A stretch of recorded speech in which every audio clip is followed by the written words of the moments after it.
Elles sont chefs d'entreprise, artistes, sportives de haut niveau, actrices, militantes, influenceuses ou youtubeuses, réalisatrices, productrices, politiciennes, journalistes ou écrivaines. Et elles se confient dans ce podcast. Confidentiel met en lumière le parcours de ces femmes extraordinaires, souvent éclipsées dans les récits médiatiques. Mais de toute façon, tu sais que c'est confidentiel. Bien au-delà de son turban, Ménel est une artiste engagée qui a des choses à dire.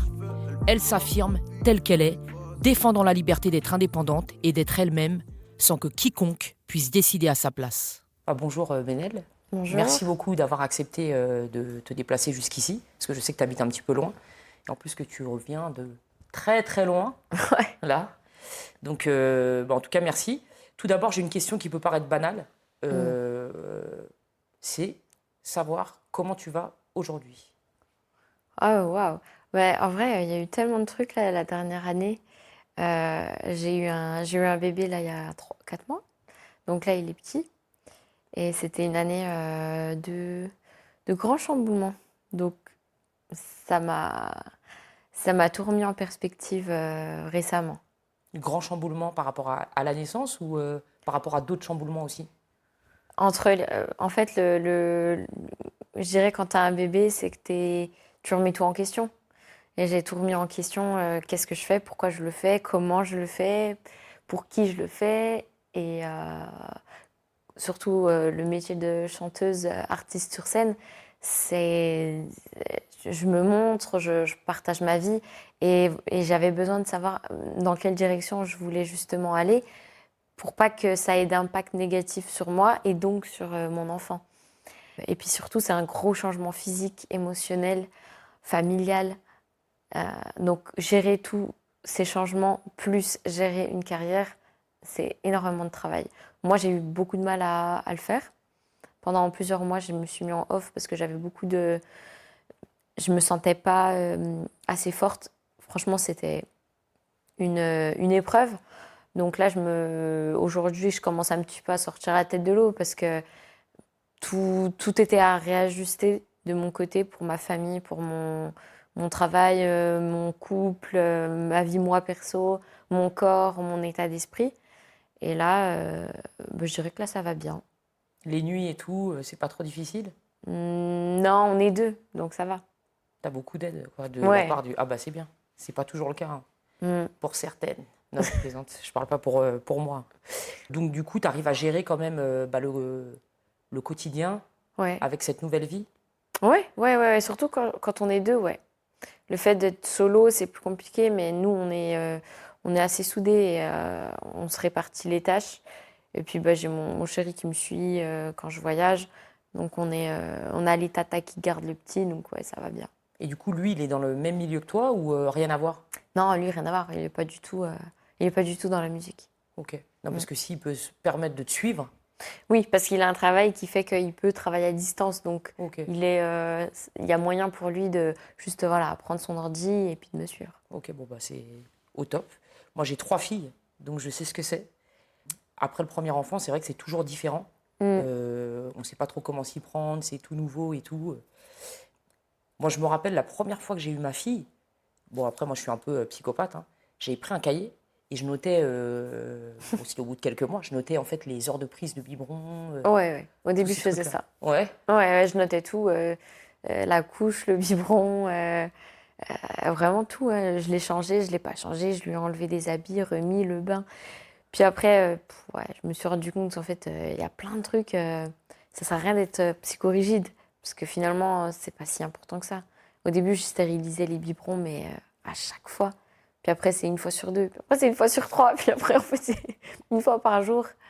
Et non, il va bien. Bon, bah tant mieux. Quand tu as annoncé la naissance de ton fils sur Instagram, Mm. parce que tu l'as annoncé là-bas, hein, Ouais. tu as dit le renouveau de ma vie, de notre vie, le petit prince de l'amour, celui qui change tout. C'est ce que tu as ressenti Ouais. à ce moment-là? Ah ouais, clairement. Si tu veux, c'est depuis que je me suis mis dans la musique en fait en 2018, il y a eu énormément de hauts, de bas, de changements, que ce soit pour la musique ou que ce soit pour ma vie personnelle. Et quand j'ai eu mon petit, il s'appelle Elio Shems. quand j'ai eu Elio, c'était vraiment comme une lumière, une remise en question totale. Et ça a fait un renouveau.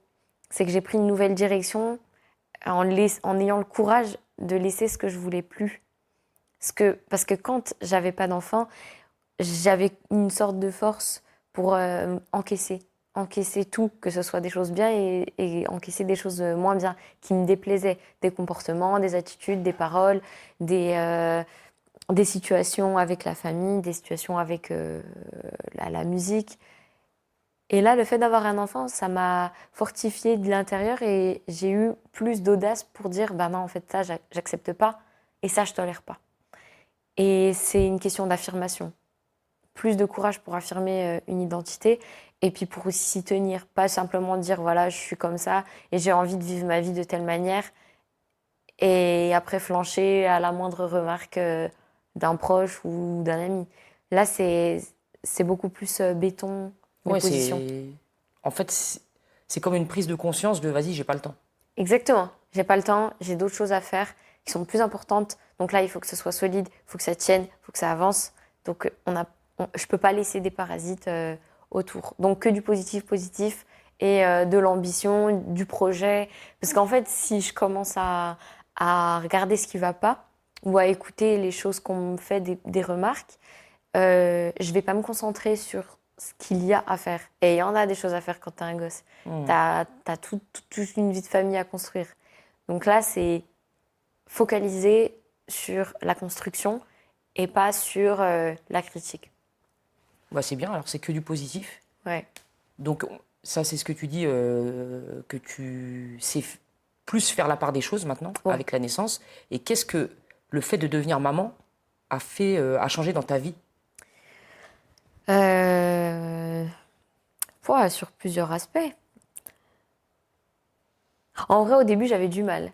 Je ne me rendais même pas compte que j'étais maman parce que c'est une sensation, c'est glorifiant, c'est un honneur. Et comme mon estime, elle a été très attaquée pendant la grossesse, même avant, j'avais pas de, je me sentais même pas légitime. Pourquoi elle a été attaquée? Oh, sincèrement, c'est une histoire de fou, mais si tu veux, moi j'ai grandi avec des valeurs, enfin une famille avec certaines valeurs, et puis tu sais, c'est un peu compliqué d'être là, d'être chanteuse, d'enlever le turban, d'être on va dire, out of the box, et puis de ne pas être critiquée, ou d'être critiquée et de refuser de l'entendre, c'est très difficile.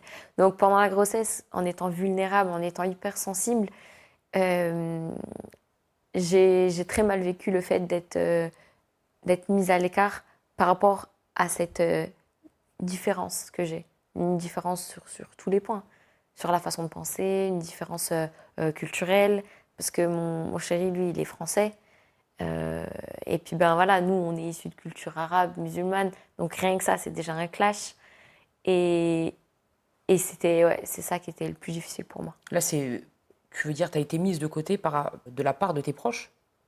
Ouais, en quelque sorte, ouais, c'est ça. Mise de côté parce que je fit pas dans leur case, dans leur idéal. Et puis surtout pendant une grossesse, le plus important, c'est d'avoir du soutien familial. Moi, ça a été un peu mis à la trappe. Et c'était pas trop dur à gérer émotionnellement? Si, si. Et physiquement aussi?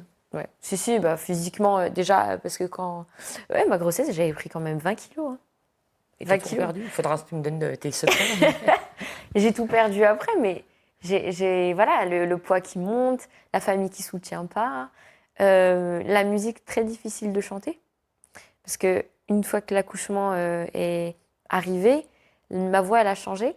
Je me suis retrouvée avec une voix un peu plus grave, donc réajuster tous mes titres.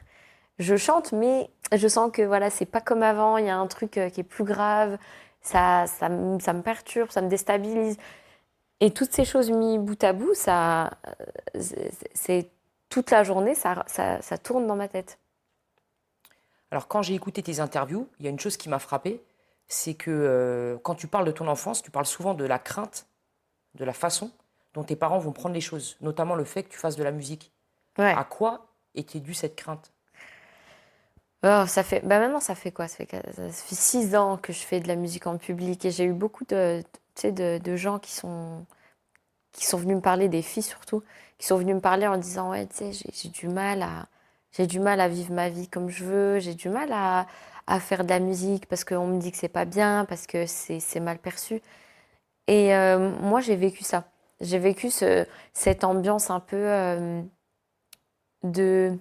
C'est pas de l'humiliation, c'est de la non-considération. On te considère pas pour ce que t'es, on attend que tu deviennes ce qu'on veut que tu sois. Et j'ai fait un TED Talk l'année dernière et j'expliquais justement dans le TED que le fait de se soumettre à la volonté des autres, on en oublie sa voix. On n'a plus de voix. On va suivre la voix de quelqu'un ou la voix qu'on nous dit de suivre. Et ça, c'est ce que j'ai fait pendant des années pour avoir la paix, pour avoir l'approbation. Et cette approbation de la famille, c'était pour moi essentiel pour exister. Un peu comme si j'ai leur approbation, bah c'est bon, je suis tranquille, c'est validé. Et là, ça veut dire que je vaux quelque chose. Et j'oubliais l'essentiel, c'est que la première approbation à avoir, c'était la mienne. Est-ce que ma vie comme elle est, je la valide? Et si je la valide pas, mais qu'est-ce que je veux changer? Mais juste ce chemin intellectuel de me dire, est-ce que je veux changer ma vie, je ne me l'autorisais pas. Je me disais que c'était impossible de prendre en main ma propre vie, puisqu'il y avait déjà des règles qui étaient définies et que moi, j'ai rien à dire, j'ai pas mon mot à dire sur ce qui est normal de faire. Et là, je me suis perdue dans ce que je dis, mais tout ça pour dire que j'ai jamais eu de famille qui me soutenait dans ce que je faisais. Dans tes ambitions, dans ta passion, Dans tout, pas que dans la passion de la musique, dans l'identité. Quand tu es une femme en France, avec une origine arabe musulmane, c'est comme si tu n'as pas le droit de changer. Tu n'as pas le droit de dire « Ah, vous savez quoi, voilà, moi j'ai réfléchi. Ah, j'aime bien ça. Ah, ça me parle. Ça me parle moins. J'ai envie de tester ça. Puis j'aimerais bien essayer de voir si ma vie, elle peut être comme ça. » Et ça, tu vois, moi j'avais la sensation que t'as pas le droit. Il faut que tu sois toujours dans la même catégorie, dans la même façon de faire, dans le consensus, dans la communauté, parce qu'il n'y a que ça de vrai. Et quand l'individu essaie de se démarquer, de faire autre chose, parce que ça lui correspond pas la majorité, on le critique et on le dit, non mais là, c'est pas ça qu'on veut pour toi, reviens dans les rangs. Et moi, ça m'a toujours fait beaucoup de mal. Et tu penses pas que c'est pas lié aux origines, que c'est lié justement aux traditions, en fait, à la famille? Par exemple, tu vas chez des bourgeois du 16e, la voie tracée des enfants, c'est tu vas être médecin comme ton père, tu vas faire ci, tu vas faire ça. Si tu veux faire du rock ou du rap ou X ou Y chose, tu vas être rejeté de la même façon. C'est pas, moi, de mon point de vue, tu vois, c'est pas forcément lié à ta religion, à tes origines. Non, je pense qu'il y en a partout. Il y a dans tous les niveaux sociaux, dans toutes les religions, dans toutes les cultures. Quand on connaît quelque chose, on a envie de s'y tenir. Et moi, voilà, il s'avère que c'était cette voie-là et que j'ai eu une famille qui voulait vraiment rester, dans sa voie. Mais je pense qu'il y a la même chose partout. Seulement, il faut avoir le courage d'être qui on veut être. Ça semble bateau de dire ça. On entend tout le temps des phrases du style be yourself, sois toi-même. Mais en vrai, quand on creuse ces phrases-là, chaque individu est unique.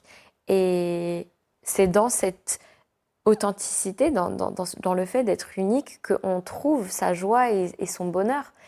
Et moi, je peux parler que pour moi-même, pour ce que j'ai vécu. J'ai pas été heureuse avant d'avoir trouvé vraiment qui je voulais être. Je cherche encore, parce que c'est un long cheminement de trouver vraiment comment on veut être, parce qu'on change tout le temps. Mais jusqu'à temps que j'ai dit « ça, j'aime pas », et que je le dise et j'affirme « non, c'est pas moi, je veux pas être comme ça », avant ça, j'étais dans une sorte d'illusion. de ma personne, une sorte de vie au-dessus de ma vie.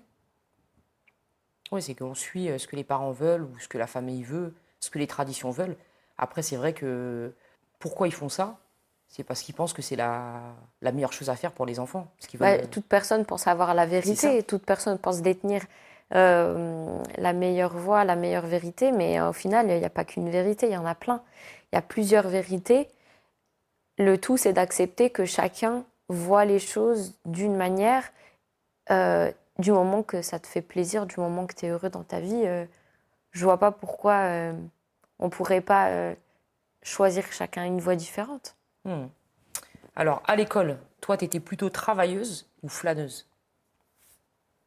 Moi, j'étais travailleuse quand j'aimais, je m'en foutiste quand j'aimais pas.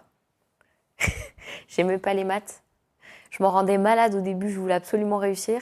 Quand j'ai vu que je comprenais pas, j'avais pas la logique mathématique, j'ai laissé tomber. Et j'adorais les langues. Les langues, la musique, le sport. Ouais. Bon résultat et tout à l'école? Ouais, je dirais que ouais, j'étais bonne élève. J'aimais pas avoir des mauvaises notes, ça m'énervait. Je me comparais aux autres et puis je me disais, ah non, il faut que je travaille bien quand même. Alors, tu as 3 sœurs, il me semble. 4. 4 sœurs, bah tu vois, je me suis trompée. Il me semble, c'est quoi l'ambiance à la maison? Vous étiez plutôt complices ou vous... C'était des chamailleries? Ouais, on était bien complices parce que moi j'étais au milieu, donc mes grandes sœurs, elles s'occupaient de moi, elles me coiffaient, elles m'apprenaient plein de trucs. Et avec les 2 petites, on jouait, on faisait plein de jeux, on sortait dehors.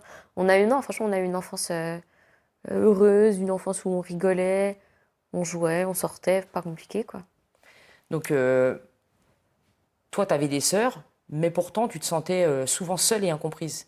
Ça c'est vrai. Bah, en fait, j'avais l'impression que je ressentais trop de trucs dans la vie. Je ressentais les gens, les événements. Et je savais jamais comment exprimer les choses sans chialer. Comme si je parlais et que je disais sincèrement ce que je ressentais, j'allais m'effondrer en pleurant. Et j'avais un peu cette honte de pleurer, de ah non mais vas-y, ils vont me voir pleurer, puis ils vont me poser trop de questions, puis on va me dire mais pourquoi tu pleures? Du coup, je disais jamais rien, et puis j'écrivais des chansons, et puis je jouais du piano. Et c'était à quel âge ça? Ouah, ça commençait tôt, à 8 ans. Ouais, 8 ans, je commençais déjà à écrire des journaux intimes. Dès que j'ai su écrire, en fait. Et j'écrivais toutes mes journées, j'écrivais ce que je pensais. Quand j'aimais pas mes copines à l'école, j'écrivais, voilà, je la déteste. Ouais, mais t'étais quand même... J'avais beaucoup d'émotions, beaucoup de C'est colère. ça. J'étais une enfant colérique. Parce que en ce moment, c'est la mode, hein, mais on parle d'hypersensibilité. En fait, c'est pas pour suivre la trend, hein, mais en fait, moi, quand j'avais 10 ans, parce que j'avais appris à lire, j'étais toute petite, j'avais 5 ans. Et donc, j'avais une année d'avance sur ma scolarité. Et la maîtresse, elle avait dit, bon, bah, ça serait bien qu'elle saute le CP, parce qu'elle est un petit peu en avance quand même sur le programme. Elle va s'ennuyer en CP. Et j'avais de l'intérêt, mais un intérêt immense pour les planètes. Je voulais savoir tout sur les planètes, les étoiles. Et j'aimais lire, et j'aimais avoir des discussions avec les grands, les CM2. Donc à chaque fois, j'avais envie d'aller vers ce qui était plus grand que moi. Et quand j'avais 10 ans, ma mère, elle m'a amenée chez une psy qui m'avait fait un test. Et elle lui avait dit, votre fille, elle a une avance sur son âge. Et ma mère, elle me l'a pas dit. Parce qu'elle voulait pas que je me sente différente. Sauf que je me sentais déjà différente, donc ça m'avait pas aidée qu'elle me dise pas. Je comprenais pas pourquoi je m'entendais pas avec les gens de mon âge. Et elle me l'a pas dit. Et puis quelques années plus tard, elle me dit, non mais tu sais, en fait, le test, le résultat, c'était que t'avais plus que les enfants de ton âge. T'avais un truc comme genre 3 ans d'avance sur ta scolarité. Et là, je dis, ah, mais je comprends mieux alors. Et en grandissant, je me suis intéressée, je me suis penchée sur la question, puis j'ai lu tout ce qu'on connaît aujourd'hui sur les personnes HPI. HP, HPI, HPE, surdouées, zèbres, enfin comment on les appelle.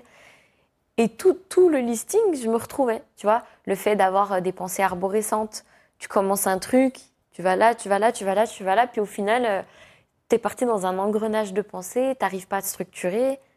À l'école, c'était pareil, j'arrivais jamais à faire des dissertes. Parce qu'une disserte, il faut structurer ta pensée. Et moi, ma pensée, elle était déjà à droite, à gauche, en haut, en bas. Et l'hypersensibilité, moi, elle s'est exprimée en musique. Quand j'avais 7-8 ans, j'ai commencé le piano. Je l'ai commencé en autodidacte. Tu vois, je jouais ce que j'entendais. Et je chantais ce que j'entendais. Et je ne comprenais pas pourquoi je parlais avec mes sœurs et puis elles voyaient bien que je savais jouer du piano. Puis elles me disaient, mais tu fais comment? Puis je disais, bah, je sais pas, c'est évident, tu t'entends pas la note?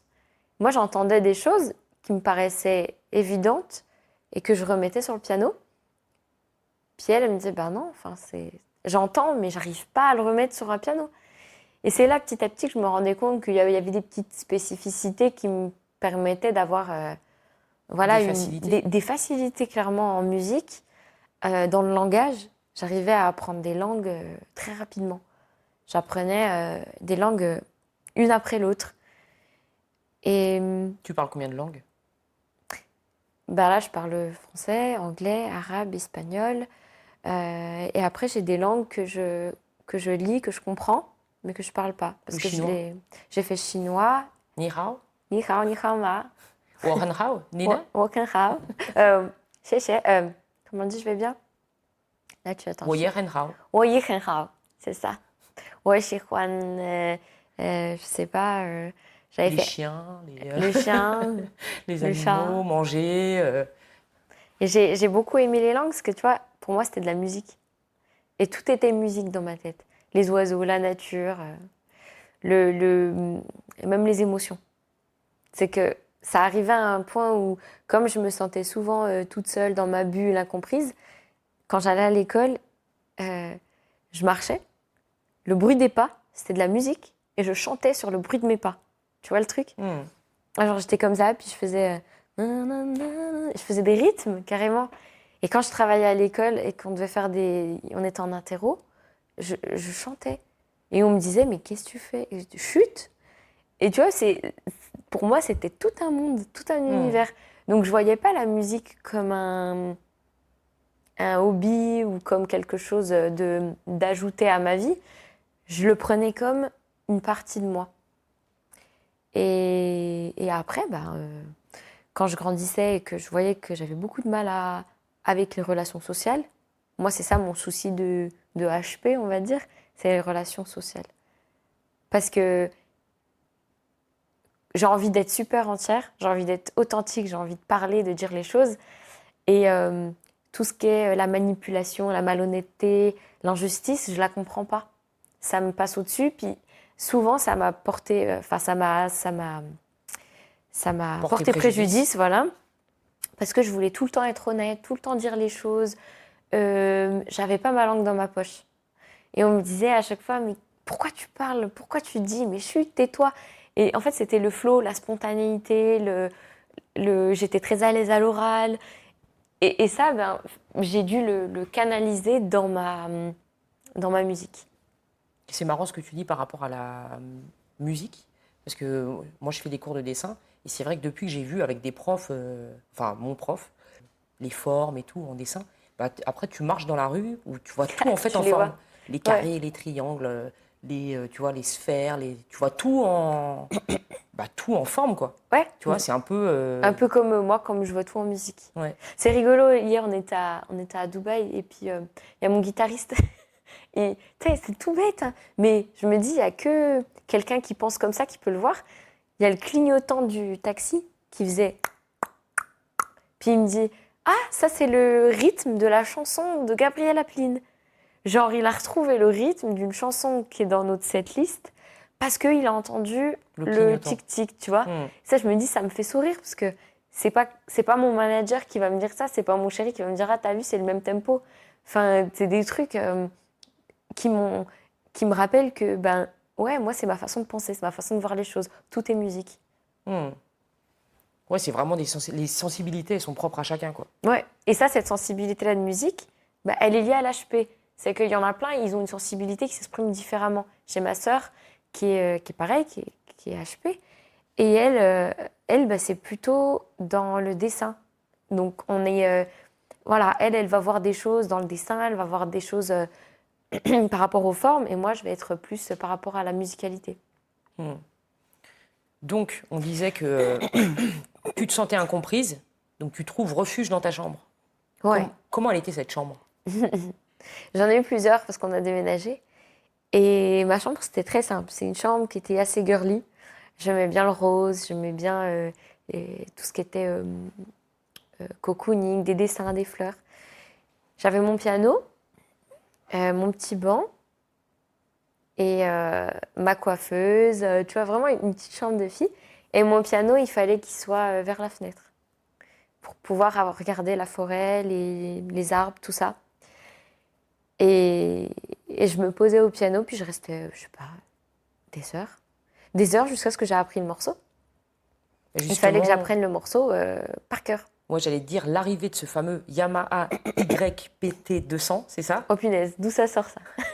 Est-ce que c'est ça ou pas? Ah, totalement, totalement. Donc, lui, tu le considérais comme ton meilleur ami? Oh, mais le Yamaha YPT200, c'était la révélation, parce que quand j'étais en 6e, je voulais un piano. Et ma mère, elle me fait t'as des sous? Je dis oui, j'ai 70 €. J'avais 70 €.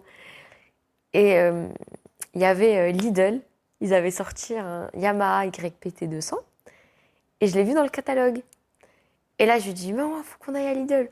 Il y a un piano, il a l'air trop bien, il faut que j'aille l'acheter. 70 € pour moi, c'était ouf, c'était incroyable en 6e. Donc on va. Et là, je le vois dans les rayons. Oh, je le prends, je vais à la caisse, je le paye. Mais Enfin, c'était incroyable pour moi. J'étais en train d'acheter mon meilleur ami, tu vois. Je l'achète. Et puis là, je vais à la maison, je le déballe. Tu sais, je me souviens de la sensation que c'était kiffant. Je le déballe, je l'installe dans la chambre. Et là, je commence et j'apprends. Il y avait un système d'apprentissage dans le piano. Et je commence à apprendre tous les classiques, le canon, Lettre à Élise. Et puis, je commence à apprendre des morceaux de pop, tu sais, les morceaux qu'on écoute tous les jours. Et là, j'ai commencé à regarder des vidéos sur YouTube. À l'époque, YouTube, ça venait de commencer, c'était en 2007. Et je regarde des tutos. Et tout était en anglais. Il n'y avait pas YouTube français. Et tout était en anglais. Et c'est comme ça que j'ai appris l'anglais, d'ailleurs, comme ça. C'est grâce à la musique. Parce que vu que tout était en anglais, j'avais pas le choix. Pour apprendre la musique, il fallait que j'apprenne l'anglais. Donc j'apprenais la musique et l'anglais en même temps. Et je me formais toute seule dans ma chambre, tranquillou. J'avais mon casque, j'avais mon ordi portable, là, les gros, là, les unités centrales. Et puis j'étais là, je faisais mes petits trucs. Et quand j'allais au collège, il y avait les cours de musique. Et en cours de musique, le prof, il avait son vrai piano. Ah, pour moi, c'était un truc de dingue. Je me disais, wow, vas-y, lui, il a un vrai piano, avec un vrai toucher lourd. Je suis allée vers le prof un jour et je lui ai dit, je peux jouer? Et j'ai commencé à jouer Rihanna, tu sais, une Faithful. Et tout le monde me regardait, genre, j'étais trop fière. Je me disais, waouh, ils arrivent à voir que je sais jouer de la musique. Et j'étais toute rouge. Tu sais, c'était le début de je montre aux gens que je sais faire quelque chose. Mais je n'osais pas chanter. Je me disais, ah non, je ne vais pas chanter. C'est trop la honte. Mais tu chantais dans ta chambre déjà? Ah oui, mais dès que ma famille montait les escaliers, je me taisais. Mais c'est marrant parce que tu dis, c'est vrai que ça va à l'encontre, on va dire, des valeurs de votre famille, mais ta mère, elle a accepté que tu... En fait, ma mère, elle avait aucun souci à ce que je joue du piano et que je chante dans la maison. Elle se disait, bah, elle aime bien, tant mieux, elle kiffe, elle kiffe. Ma mère, ce qu'elle a jamais aimé, c'était l'ambiance, le showbiz, tout ce qu'il y a autour. C'est pas tant la musique, c'est faire en sorte de jouer dans un cadre qu'elle considère très, très noir. Donc, à partir du moment où je parle d'émission, je parle de me montrer en public, là c'est niette. Ouais. Est-ce que tu te rappelles du premier morceau que tu as joué sur ton piano? Unfaithful de Rihanna. Ouais, c'est le premier, tout premier? Ouais. Et ah non, attends, si, c'était ça et une chanson de Beyoncé. J'étais tellement fan de Beyoncé, j'avais joué Broken Hearted Girl avec Unfaithful de Rihanna. Putain, c'était des souvenirs parce que ça me semblait incroyable ce que je faisais. Je me disais, voilà, je gère, je fais des trucs de dingue. Et aujourd'hui, quand je repense, je me dis, ah ouais, quand même. N'empêche, c'était bien pour une petite de 12 ans ce que je faisais. Au bout d'un moment, tu décides de créer une chaîne YouTube sur laquelle tu fais des reprises. Encore une fois, sans en parler à tes parents. Ouais. Est-ce que tes sœurs étaient au courant? Alors, il y a eu 2 fois. Quand j'étais en 3e, vu que je regardais YouTube et que je voyais qu'il y avait des filles qui chantaient, qui se mettaient sur YouTube, je me suis dit, bah vas-y, je vais faire moi aussi. Sauf que j'avais trop peur que ma famille tombe dessus. Donc, j'ai posté une fois une vidéo et bah alors la qualité épave. C'est vraiment un truc filmé avec le pauvre portable que j'avais. Il n'y avait pas de smartphone à l'époque. C'était un... Il y avait quoi? Il y avait BlackBerry. J'ai laissé la vidéo une semaine. Il y avait des vues. Je me disais, oh là là, c'est un truc de dingue. Et je l'ai effacée. J'ai refait une chaîne, mais des années plus tard, genre 5 ans plus tard. J'ai posté une vidéo et là, je l'ai laissée. Et ma sœur, elle a vu, mes cousines, elles ont vu. Et mes parents, ils n'étaient pas encore au courant. Ils ont su quand, en fait, une des vidéos, elle commençait à être virale. Et là, je ne pouvais pas le cacher. Parce que je commençais à faire des vidéos et puis le problème, c'est que ça se partageait et ça avait fini sur Facebook. Sur Facebook, mais en mode algorithme non contrôlé. Donc ça allait partout, partout. Et c'est de là que mes parents, ils ont su. Mais comme au début, je chantais des chants un peu religieux, des chants, des trucs, on va dire, arabes, ils n'ont pas vu, pour eux, c'était pas un problème. C'est après, quand je commençais à chanter des chansons type Beyoncé et tout ça, là, ils ont moins kiffé. Tes sœurs, qu'est-ce qu'elles t'ont dit, elles, justement, quand elles sont tombées sur les vidéos, tes cousines et tout? Bah, les petites cousines et tout, elles étaient ah, tu chantes trop bien. Puis mes sœurs, rien, pas franchement de réaction particulière, tu vois, juste ah, c'est bien, ah, t'as eu des vues, ah, il y a des messages, il y a des commentaires. Voilà, genre c'était tranquille. Mais en fait, ce qui s'est passé, c'est qu'il y a eu une copine, je crois que c'est elle qui a tout lancé. Elle arrêtait pas de me dire, mais tu devrais faire The Voice. Tu devrais faire The Voice, Manel.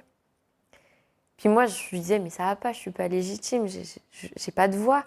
Enfin, pour moi, je pensais pas que je savais bien chanter. Elle me dit, ah si, si. Et elle a envoyé apparemment une de mes vidéos à la prod. Et elle avait fait ça sur plusieurs années. Et moi, je savais pas. Et un jour, il y a la prod qui m'a contactée sur une de mes vidéos YouTube. Et là, en fait, il y a tout qu'à commencer. Parce que quand j'ai vu qu'ils m'ont contactée, je me suis dit, bon, peut-être c'est un petit peu sérieux. Et de là, j'ai accepté et je suis allée à l'émission. Mais de mon propre chef, je ne l'aurais pas fait. Je ne pensais pas, en fait, avoir le talent. Ça me rappelle l'histoire de Angèle, je crois que c'est sa nounou, qui avait envoyé une cassette. Ouais, je crois que c'est ça. Je crois que c'est ça, ouais. Elle a envoyé une cassette parce qu'elle trouvait qu'elle était talentueuse et elle a envoyé, enfin une cassette. Je dis une cassette, moi je suis à l'ancienne. Ouais, Elle a envoyé vidéo. un son, quoi, une vidéo et tout. Et après, elle a été repérée comme ça. Non, mais c'est bien, c'est des beaux. Ouais, c'est complètement dingue quand j'y repense.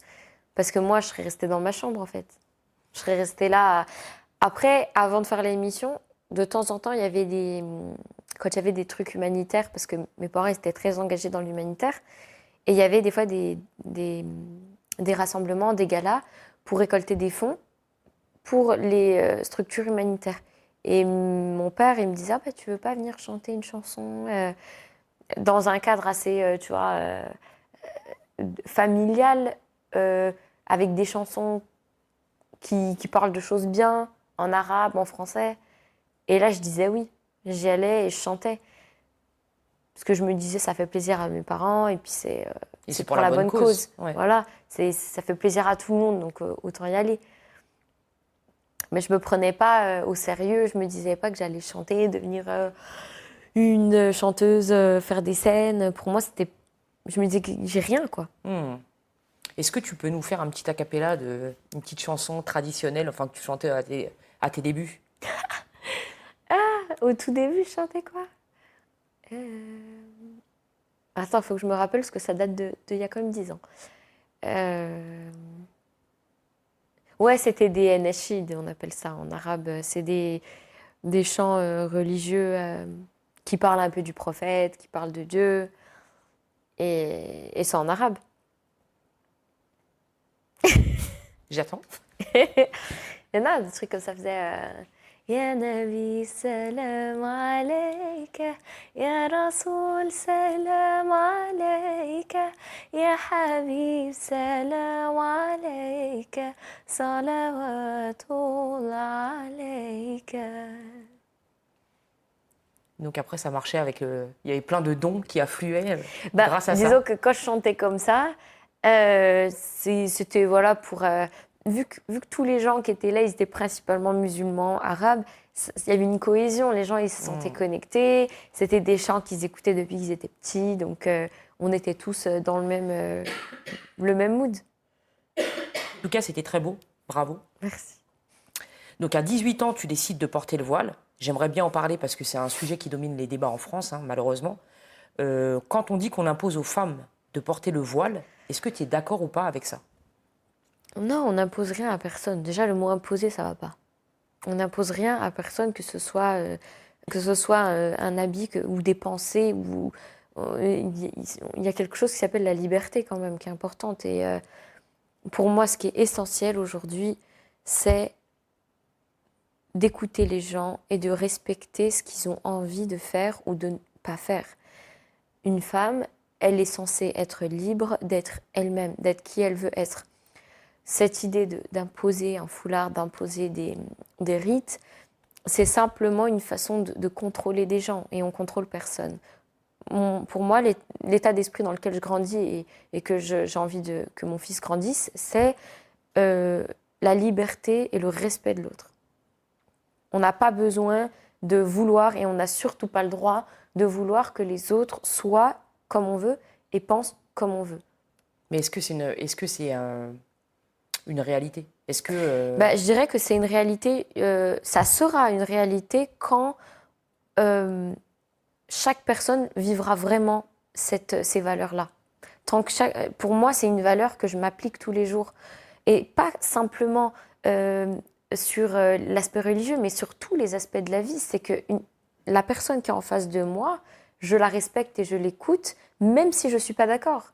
C'est que la sagesse, je la considère comme être sage, c'est être capable d'écouter l'autre et de ne pas accepter ce qu'il dit, mais de l'écouter et de le respecter, sans lui dire « Ah non, mais je suis désolée, là, tu vas pas faire comme ça, tu vas faire comme moi j'ai dit. » Ça, c'est pas de la sagesse et c'est pas du respect.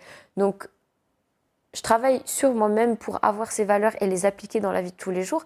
Et je rêve d'avoir une société où chaque personne pense comme ça et se dit que on est assez grand et on est assez responsable pour savoir ce qui est bien pour nous ou pas. on est mal barré? On est un petit peu mal barré, je dirais, parce que dans ce moment, le climat, c'est pas ça. C'est qu'on est dans tout l'opposé, on est dans l'oppression. Et on est en régression sociale, je dirais. La liberté de chacun, elle est sous une pseudo-liberté qu'on appelle la laïcité. C'est une pseudo-liberté maintenant parce que, en vérité, la laïcité, c'était quelque chose qui était génial parce que ça permettait à chaque individu de vivre sa vie, sa religion comme il l'entend, tout en respectant la liberté des autres. Maintenant, sous ce mot laïcité, on met l'oppression. Et on met quand on impose à quelque chose une pensée. Et moi, ça me dérange. Parce que si une femme, elle veut porter le voile, elle a le droit. Elle fait de mal à personne. Elle n'impose rien à personne. Et si une femme, elle ne veut pas le porter, elle a le droit également. Et ce droit, il est fondamental. Parce que si on commence à enlever les droits à chacun de faire des choses sur leur corps, là, on part en dictature. Toi, tes parents, ils t'ont forcé déjà à faire, à porter le voile ou autre? Non, jamais. Mes parents, ils m'ont toujours dit, voilà, il y a une religion, voilà ce que nous, on pense être bien. Maintenant, toi, qu'est-ce que tu veux faire? Et moi, quand j'avais 18 ans, je voulais porter le foulard parce que c'était pour moi ma Conception de comment je devais être à ce moment-là, de comment je devais vivre ma vie. Et j'avais envie et j'avais besoin de porter un foulard pour me sentir bien, en accord avec mes valeurs, en harmonie. Aujourd'hui, c'est plus le cas. C'est-à-dire que voilà, pour moi, ce n'est pas ce qui me permet d'être alignée, d'être bien en moi. Et ça, j'aimerais bien que ce soit respecté et entendu. Chaque femme a le droit de changer et d'estimer que sa vie est mieux comme ça ou comme ça. Le cheminement est personnel. Le cheminement est totalement personnel, et puis surtout qu'il s'agit d'un cheminement spirituel. La spiritualité, c'est très intime, c'est très personnel, et on ne peut pas rentrer dans la tête de quelqu'un et lui dire « Non, je pense que tu serais mieux comme ça ». Pourquoi ? La personne, elle passe par des étapes dans sa vie, par des épreuves, et on ne connaît pas la vie des autres, on ne connaît pas ce par quoi ils sont passés. Donc on ne peut pas savoir les tenants et les aboutissants des choix de chacun. Moi, je suis à moitié taïwanaise et nous, on a des traditions, hein, comme dans chaque peuple. Toi, tu es syrienne, marocaine. Ouais, syrienne, marocaine, algérienne. Algérienne aussi, oui. Ouais. Selon toi, comment est-ce qu'on peut aujourd'hui s'épanouir en tant que femme sans pour autant rompre avec les traditions liées à nos origines ? C'est une très bonne question. Et je dirais qu'aujourd'hui, je fais pleinement l'expérience. J'ai grandi dans une culture arabo-musulmane et française, du coup, que je suis née en France. Et le fait aujourd'hui d'être avec un mari qui est français, de culture française, eh ben, moi, j'ai les deux. Donc, j'ai mon bagage arabo-musulman et il y a lui qui a son bagage français. Et c'est là où je me suis rendu compte sous quelle mesure je vais pouvoir garder mon identité arabo-musulmane et avoir aussi la française. Comment faire pour avoir les deux en fait en respectant mes valeurs, ses valeurs. Et cette question de l'héritage, je la trouve hyper importante pour mon petit, parce que je trouverais ça dommage qu'il n'ait pas tout ce que moi j'ai eu en culture, que ce soit la nourriture, la langue, les habitudes. Et je pense qu'on a totalement le droit d'embrasser tout en même temps, de dire voilà, moi j'aime bien ça de la culture, puis j'aime bien ça de cette culture, et au final, je suis bien dans mon petit mixte des deux. Il n'y a pas de trahison, il n'y a pas de faux semblants, il y a simplement une alliance de deux façons de penser, de deux cultures. Et moi, ça, j'adore. Parce que je trouve que c'est hyper enrichissant d'arriver et puis de donner à l'autre un petit bout de notre histoire à travers la langue, à travers la cuisine, les habitudes de vie, et puis de prendre de l'autre. Perso, toi, tu te sens plus française, marocaine, algérienne ou syrienne ? Franchement, je me sens tout. Ça a toujours été mon truc, c'est que depuis que je suis petite, j'ai jamais vraiment posé d'identité. Vu que mon père, il est syrien, et qu'à la maison, on parlait syrien, algérien, marocain, français, et que moi, j'apprenais l'anglais, l'espagnol, l'italien, j'ai jamais vraiment eu d'identité fixée. Je me sentais appartenir à tout en même temps. Et c'est pour ça que j'adore le voyage. Et que je fais que ça, voyager, rencontrer les gens, apprendre des langues. Il y en a qui se sentent vraiment appartenir quelque part. Moi, je me sens juste appartenir partout, finalement. Un peu d'arabe, un peu d'italien, un peu de français, un peu d'espagnol. Parce que j'aime bien chaque chose que je trouve dans chaque culture que je découvre. Ouais, tu te retrouves dans des petits morceaux de chaque culture. Ouais. Mais je pense que c'est aussi lié à ce côté un peu HP de vouloir toucher à tout. Depuis que je suis petite, j'ai toujours aimé toutes les choses partout. Je voulais être fleuriste, je voulais être chanteuse, je voulais être kiné, je voulais être prof. Et en fait, je voulais tout être à la fois parce que tout m'intéresse. J'avais la curiosité jusqu'à aujourd'hui. J'ai la curiosité des gens, de tout. Je veux savoir, je veux comprendre. Et quand on me dit, mais est-ce que tu es quelque chose en particulier ? Est-ce que tu as une identité définie ? Ben non, pas pour moi. Est-ce que tu as pu aller en Syrie avant la guerre ? Oui, on y allait tous les ans presque, depuis que j'étais née. On partait en voiture, 4 jours de voiture, et on découvrait les pays, et on arrivait en Syrie avec notre voiture. C'était totalement dépaysant, parce que c'est une culture qui était différente de la France. Le pays différent de la France, puis moi j'étais jeune, donc je découvrais la pauvreté surtout. C'est ça qui me frappait au départ. Et ensuite, la richesse culturelle, c'est qu'il y avait plein de monuments, plein de cuisines, de langue, d'habitude, de vêtements. Et ça m'a enrichi l'esprit très très tôt. Ouais, j'ai toujours rêvé d'aller là-bas. Je m'imagine, enfin, de ce que j'ai vu à travers des photos, hein, un pays magnifique. Ouais. Très bon. Après, maintenant, je sais pas. Il y a une bonne partie qui a été détruite. Nous, on Ouais. était de Alep. Et ça a été beaucoup endommagé avec la guerre. Mais c'est vrai que là-bas, il y avait la citadelle la plus ancienne, une des plus anciennes du monde. Elle avait 2000 ans, la citadelle. Et un marché aussi qui était 2000 ans. Il a sauté, pareil, pendant la guerre. T'as encore de la famille là-bas? Est-ce que t'as Ouais. des nouvelles? Oui, il y a encore de la famille là-bas. Après, il y a une bonne partie qui est partie un petit peu à droite à gauche, hein, en Allemagne, à Dubaï, en Chine. Mais pas... ceux qui ont pu partir, ils sont partis. Puis ceux qui avaient un petit peu moins envie de quitter le pays, ils sont restés quand même. Comment, comment ils ont vécu? On connaît la réponse, mais Moi, toi, ça m'a traumatisée, voilà, la c'est guerre ça. en Syrie. Et j'ai eu beaucoup de mal avec ça en 2011. 2011, j'étais en seconde et ça m'a... Waouh, ça a été très choquant. Ça nous a fait beaucoup de mal dans la famille parce que mon père, lui, il est syrien. Donc, tout son pays part en fumée. Et voir mon père comme ça souffrir, ça a été très difficile parce qu'il était ailleurs pendant des années. Il avait sa tête qui était prise par les soucis et on le sentait qu'il était impuissant.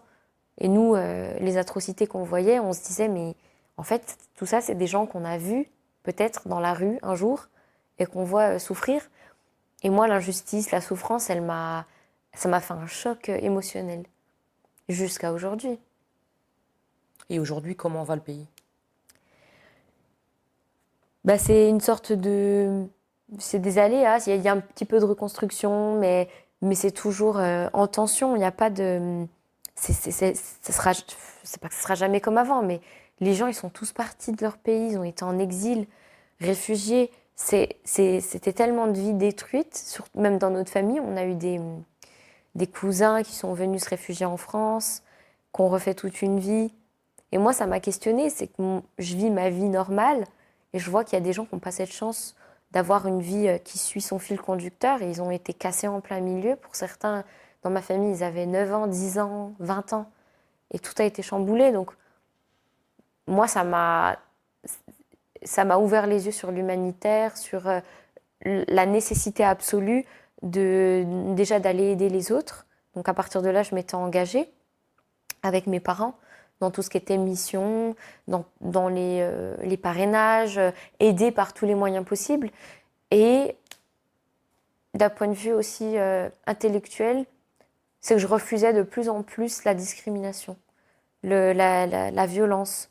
Donc quand après moi, en 2018, j'ai fait les missions, puis c'est exactement ce que j'ai vécu, une discrimination, franchement, j'ai eu un burn-out dans mon esprit. Parce que je militais contre l'injustice, et j'arrive en 2018 et c'est moi qui suis victime de l'injustice.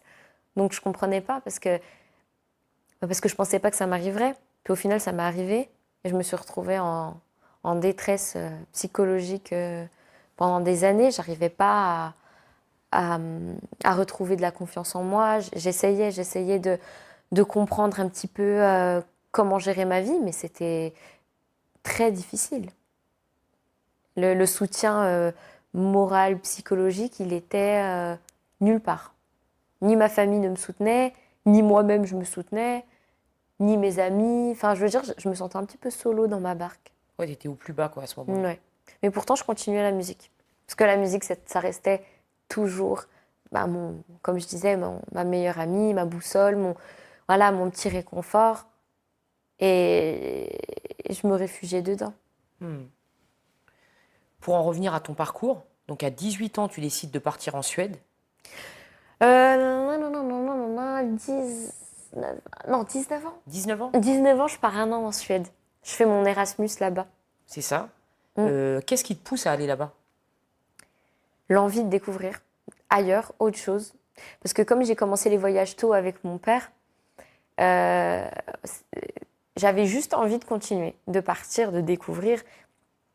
Et surtout, il y avait une autre vérité, c'est que j'avais envie de m'éloigner un peu de ma famille. de respirer. J'avais quand même presque 20 ans.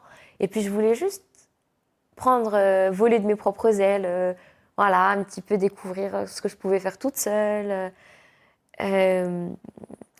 voir comment je pouvais gérer une vie sociale sans l'aide de personne. Et j'ai adoré. Comment ta famille l'a pris, justement? Ah, ils n'ont pas voulu. Ils n'ont pas voulu que tu Ah partes? non, ça a été une bataille sans fin pour qu'ils acceptent en fait de me laisser partir vivre toute seule comme ça en Suède dans un campus universitaire, dans un pays que personne connaît, la Suède. Qui connaît la Suède? Et au final, j'ai réussi, j'ai gagné. Et je suis partie parce que ma sœur, elle connaissait quelqu'un en Suède. Et donc ma famille, elle était rassurée de savoir qu'il y avait une famille qui pouvait un petit peu veiller sur moi. Mais moi, ça a été le début de beaucoup de choses, le voyage en Suède. J'ai commencé je faisais toujours de la musique. J'allais à la fac de musique et je composais. Et là-bas, j'avais d'ailleurs commencé à enlever le turban. Je le portais pas là-bas. Je le portais des fois, un petit peu. Et puis quand je sentais qu'il y avait quelque chose qui changeait en moi, que mon identité, elle était différente, que je voulais prendre une autre direction. Donc j'ai commencé. Et après, quand l'année, elle s'est finie, il fallait que je rentre en France.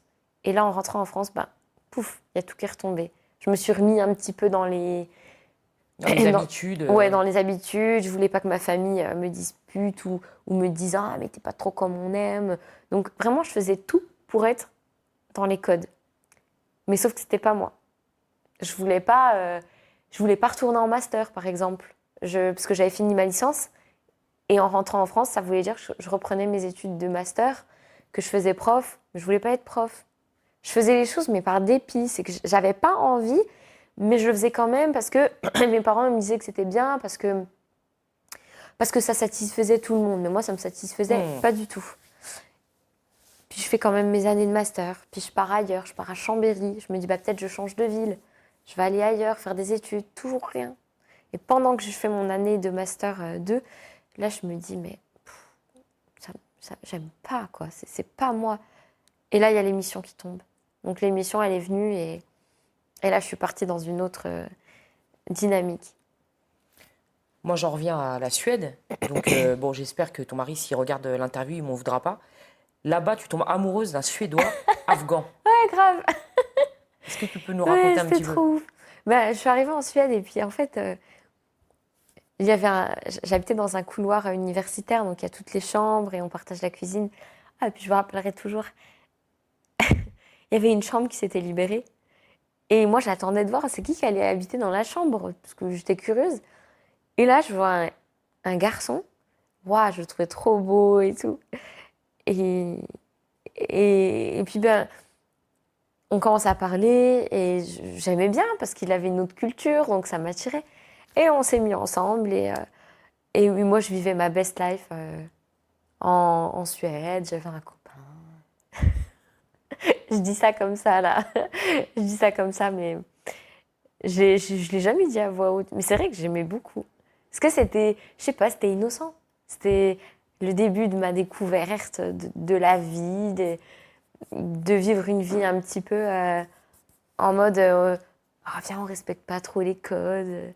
C'était trop bien. Et après, qu'est-ce qui s'est passé alors? Bon, au final, notre histoire, elle s'est terminée quand je suis partie. Parce que mes parents, ils n'ont pas voulu que ça continue.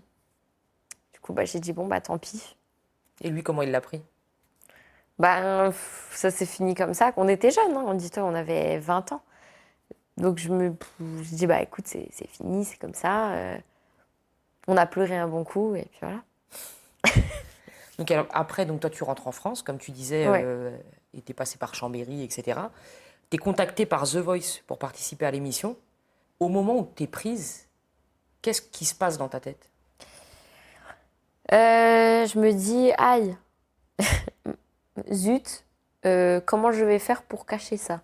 Toujours la même histoire, hein, cacher, vivre dans le secret. C'est le premier truc qui te vient à l'esprit. Ouais, je me dis, merde, je vais faire comment pour cacher ça? Et là, je sais C'est pas comment chaud. tu peux réussir à cacher. Non, je ne peux pas. Ouais, c'est ça. Toute la France, elle allait voir. Après, la deuxième pensée, ça a été, ok, il faut que je travaille la musique. Donc, je travaillais la musique à fond. Je faisais Alléluia à l'époque. J'avais fait une proposition, je leur ai dit, voilà, je vais faire Alléluia, on va faire ça, on va faire ça. Ils ont kiffé. Et je faisais des allers-retours sur Paris. Et donc, j'étais jeune, j'avais quoi? J'avais 22. Et en fait, je faisais que des allers-retours toute seule. Et pour moi, c'était assez impressionnant. Parce que me retrouver toute seule, de la campagne à Paris, prendre un hôtel, le train, tout ça, c'était beaucoup de challenge pour moi. Et je faisais ça toute seule. Donc je me sentais comme une grande, ah, je fais un truc de fou. Et à chaque fois que j'y allais, je gagnais. Et en fait, moi, je pensais qu'à chaque fois que j'y allais, je pensais pas que j'allais gagner. Donc j'arrive une fois, je gagne, 2 fois, je gagne, 3 fois, je gagne. Bon, en fait, je faisais que tous les passages, ils étaient validés, validés, validés. Et je me rendais compte petit à petit que, en fait, je crois bien que là, c'est du sérieux. Mais moi, en même temps, je travaillais. J'étais à l'école, j'étais animatrice et je faisais mon master. Et en fait, je faisais tout ça parce que je me disais, non, mais l'émission, c'est rien. J'étais pas consciente de ce qui se passait. Et quand j'ai gagné et que j'ai eu ma place au live, là, je me suis dit, bon, faudra peut-être que je fasse un petit peu un tri, un choix, parce que je peux pas tout le temps rater l'école. Donc, j'ai quitté mon master et j'ai quitté mon travail parce que j'avais ma place au live. Donc, une place au live, c'était sûr et certain. Et l'émission, elle a commencé à être diffusée en février. Et là, je me suis retrouvée avec toute ma famille qui allait être au courant. Et je l'ai dit, je crois, une semaine avant. Une semaine avant, j'ai dit, en fait, je vais passer à la télé. Et là, oh là, c'était dingue. La réaction de ma mère, c'était... Quoi? Non, mais c'est n'importe quoi, là. Mais n'importe quoi, c'est pas vrai. Je dis, si. Elle a pas aimé. Et ton père? Mon père, ça va. Disons que lui, il était... Bon, ouais, ok. Enfin, voilà, neutre. Et les autres membres de ta famille, tes sœurs En fait, les gens me sont tombés dessus quand il y a eu les problèmes. Avant les problèmes de tout ça, de télé, personne ne me disait rien. C'est quand il y a eu tous les débats que là... parce que forcément, les journalistes, ils venaient, ils parlaient de moi, ils voulaient des interviews en veux-tu, en voilà. C'était beaucoup de pression, donc c'est de là que ma famille en pouvait plus. Mais à part ça, personne ne s'est vraiment intéressé à mon passage. Non. Donc ta famille et tes parents te voient à l'écran, ils t'entendent réellement chanter pour la première fois. Hein. Ouais. Quelle a été leur réaction? Ils étaient entre waouh. Enfin, mon père, il était entre waouh, c'est bien, elle chante bien. Parce que je le voyais, il montrait la vidéo à des gens. Quand il était là, il montrait, regarde. Il était fier. Ouais, il montrait ma vidéo à d'autres papas. Ma mère, non, elle montrait pas ma vidéo. Parce elle avait très peur, je pense. Elle avait très peur de la suite, vu que tout le monde m'appelait. Elle se disait, oulala, qu'est-ce qui va se passer? J'ai regardé le passage à nouveau, hein, avant que tu viennes. Et je l'ai montré d'ailleurs ce matin à une de mes filles, qui a kiffé d'ailleurs. C'est vrai, quand tu chantes, il se passe quelque chose de magique, limite de divin. Je ne sais pas si c'est le bon mot, mais... C'est ce que j'ai beaucoup lu dans les commentaires, dans les interviews, dans les concerts. Et je pense que cette image de divin, c'est parce que c'était vraiment le cas. Juste avant de monter sur scène, la coach, elle m'avait dit « T'as une lumière, laisse-la briller et chante pour Dieu. » Elle m'avait dit clairement ça, « Chante pour Dieu. » J'ai dit « Waouh, pour une athée, c'est beau. » Parce qu'elle, elle était athée, elle ne croyait pas en Dieu. Et elle me parle de Dieu, parce qu'elle sait que moi, Dieu, c'est vraiment important dans ma vie. Et je lui dis « Ah ouais, c'est vrai, c'est pas bête, ouais. Je vais chanter pour Dieu, tiens. » Et je suis allée sur le plateau avec cette pensée-là. Et je crois qu'en fait, ça a marché, quoi. C'était transparent. Quand tu chantes ce jour-là, à ce moment-là, est-ce que tu penses à quelque chose en particulier? Tu penses que à Dieu ou tu penses à... Non, je suis à fond dans mon truc, moi. Quand je chante, là, j'arrive, je me revois, les portes, elles s'ouvrent comme ça, là, et j'avance. Je vois les gens, parce qu'on voit d'abord le public, les coachs sont un peu plus loin, et je me dis, allez, c'est bon, là, faut chanter. Ok, j'attends que la musique, elle commence. Elle commence. Et là, j'ouvre la bouche et je chante. Et j'ai chanté 4 secondes. Et il y a Zazie qui s'est retournée. Et là, quand elle s'est retournée, elle m'a perturbée. Parce que moi, j'étais en train de me concentrer. Je fais, oh, laissez-moi chanter un petit peu avant de vous retourner, non? Et du coup, j'ai commencé à chanter. Elle se retourne. Et là, je me dis, oh yes, ça veut dire que c'est bien, c'est que c'est cool, ça plaît. Et ça me donne la pêche de continuer. Et je pensais à rien d'autre qu'à chanter. Et cette histoire de chanter pour Dieu, et c'est tout. Donc c'était un moment suspendu pour moi dans mon esprit.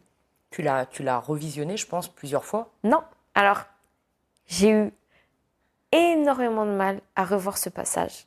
Parce qu'en fait, 24 heures plus tard, il y avait les problèmes qui ont commencé. Et donc j'ai été incapable de me revoir. Pas avant, un an. Il m'a fallu un an pour accepter de revoir ma vidéo.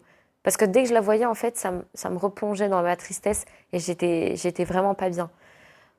Aujourd'hui, ça va, je la regarde, mais je la regarde pas en boucle, quoi. Au moment où tous les sièges se retournent, qu'est-ce que tu te dis? Quand Mika, il se retourne, surtout, parce que moi, je voulais que Mika, il se retourne, je me dis, ah ouais, trop bien. Je pense que là, ils ont vraiment aimé. Ça a l'air chouette. En fait, c'était glorifiant, on peut dire ça. Ouais. C'était une sensation... parce que comme personne dans ma famille ne m'encourageait, là, j'avais des centaines de personnes qui m'encourageaient et qui aimaient ce que je faisais. Donc, ça me faisait bizarre d'avoir autant de compliments, autant de paillettes dans les yeux des gens. Et des professionnels, en plus de la Mais musique, oui. comme tu dis, Mika, etc., Zazie et tout qui se retournent. Ouais. C'était, pour moi, à l'époque, c'était incroyable d'avoir autant de validation des gens sur ce que je fais. Et après, il y avait les journalistes qui m'ont interviewée. Et puis, je réalisais que ça avait beaucoup plu. Mais je réalisais pas que ça avait beaucoup plu. Et j'étais pas consciente à quel point les gens avaient aimé. Tu pensais que ça allait se passer comme ça? Non, non, moi, je pensais juste que, voilà, les gens ont aimé et c'est tout. Ça s'arrête là. Il n'y a pas de retombée derrière. Et en fait, la disproportion entre ce que moi je pensais et ce qui s'est passé, c'est ça que j'ai pas eu le temps de digérer dans ma tête. Mais autant sur le plan positif que négatif, c'est-à-dire autant comment les gens ils ont aimé, autant comment il y a eu des problèmes. J'étais pas prête pour les deux. À ce moment-là, la prod te dit quoi? Oh bah ils aiment bien, ils me disent c'est super, c'est génial, va te reposer, et puis tu reviendras. Enfin voilà, on va diffuser le reste et puis on continue pour les lives. Okay. Tout allait bien. Ton téléphone? Oh, mon portable, fou. Bah là, j'avais un compte Insta.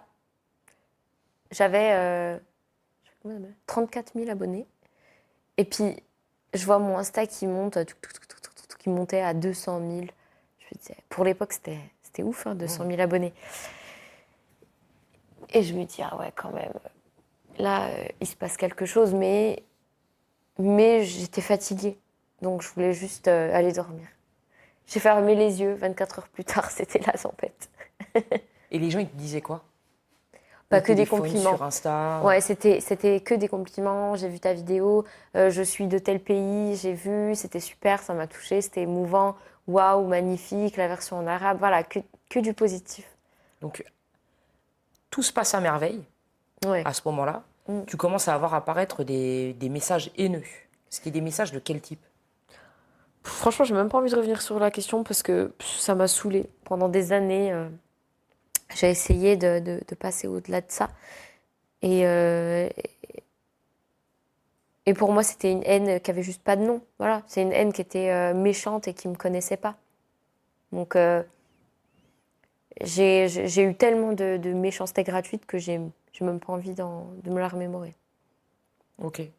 Des personnes malveillantes parviennent à sortir d'anciens messages que tu avais postés en étant plus jeune.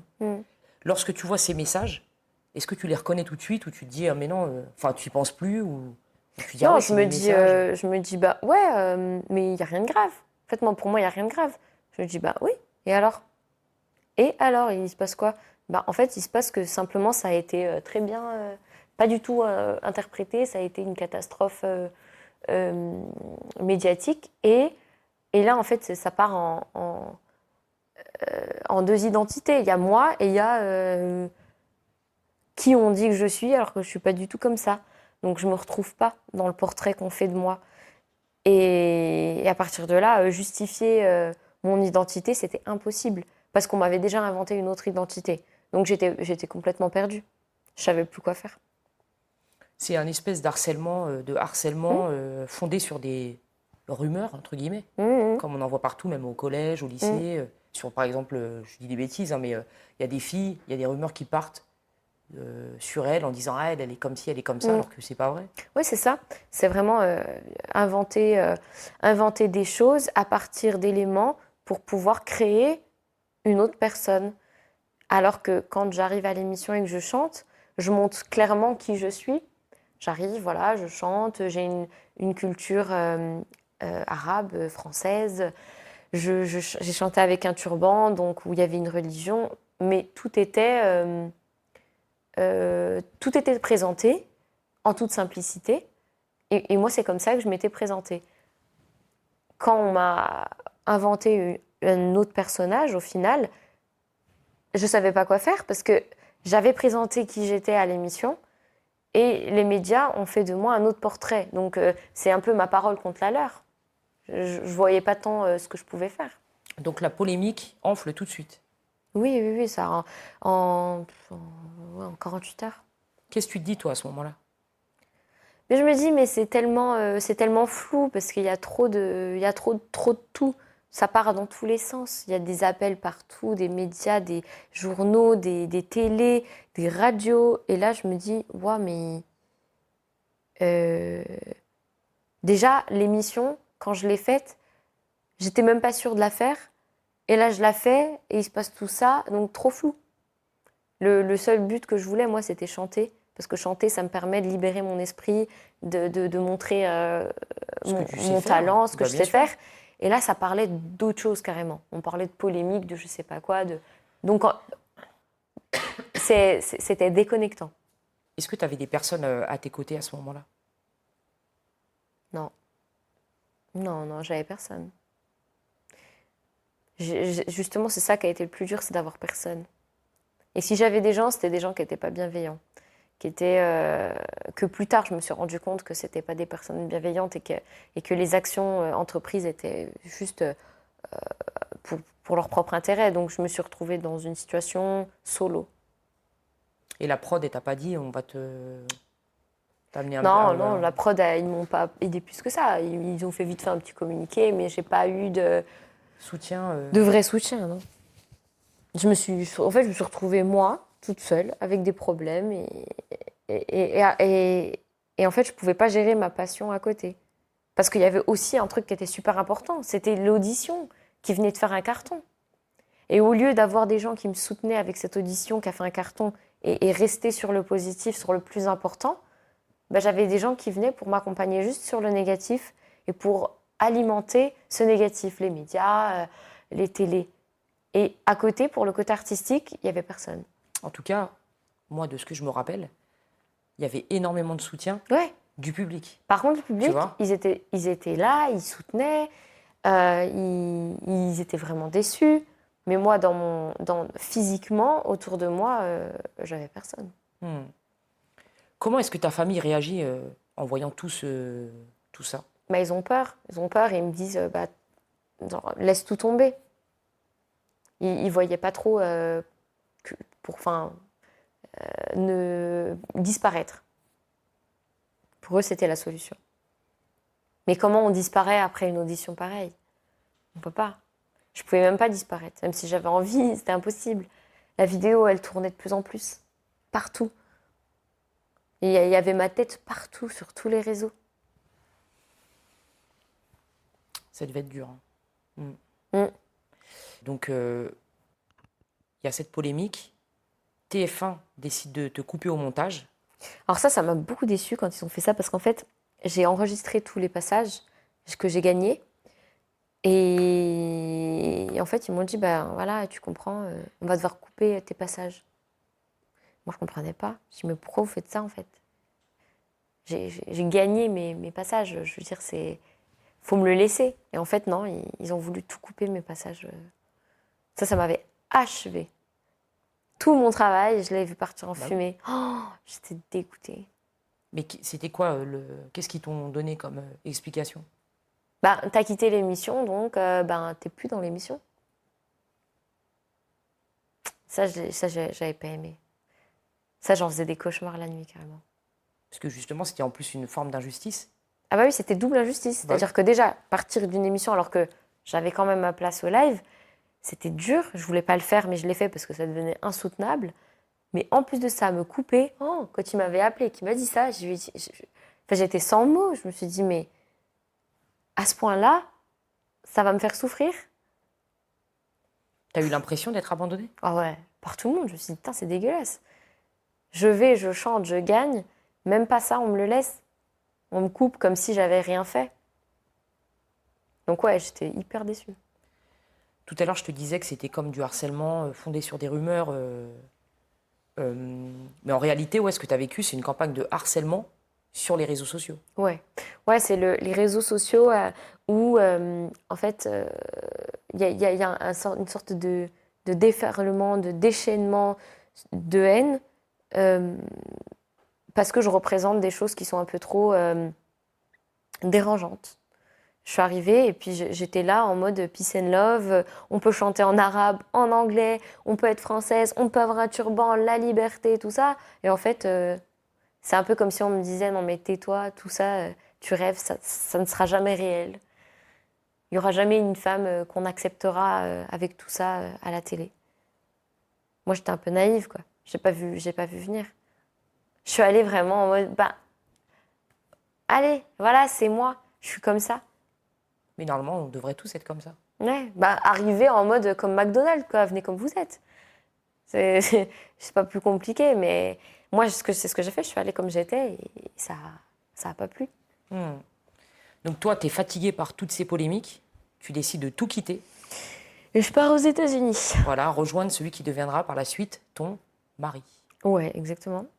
Et en fait, au final, je l'ai quitté après parce que ça marchait pas par rapport à la musique. Donc rebelote, je me suis retrouvée dans une situation où on ne m'acceptait pas pour la musique. Pourquoi? Qu'est-ce qui s'est passé? Il n'était pas trop musique, plutôt conservateur, pas très la notoriété, tout ça. Donc au final, je me suis retrouvée avec une séparation parce que je ne voulais absolument pas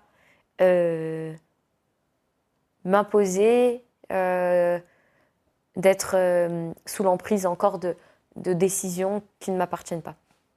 À ce moment-là, tu veux encore entendre parler de musique ou tu veux abandonner? Ouais, non, à partir de là, je me dis non, je veux faire de la musique et tellement qu'il y a Incroyable Talent aux États-Unis qui m'appelle à ce moment-là et qui me dit on voudrait bien vous avoir à Los Angeles pour Incroyable Talent. Et en même temps, je reçois une proposition du roi de Jordanie qui me dit de venir chanter là-bas. Donc je me dis c'est ouf, je peux pas laisser des gens des gens me décourager de faire de la musique alors que j'ai des propositions incroyables à côté. Il y a des gens qui croient en moi à côté.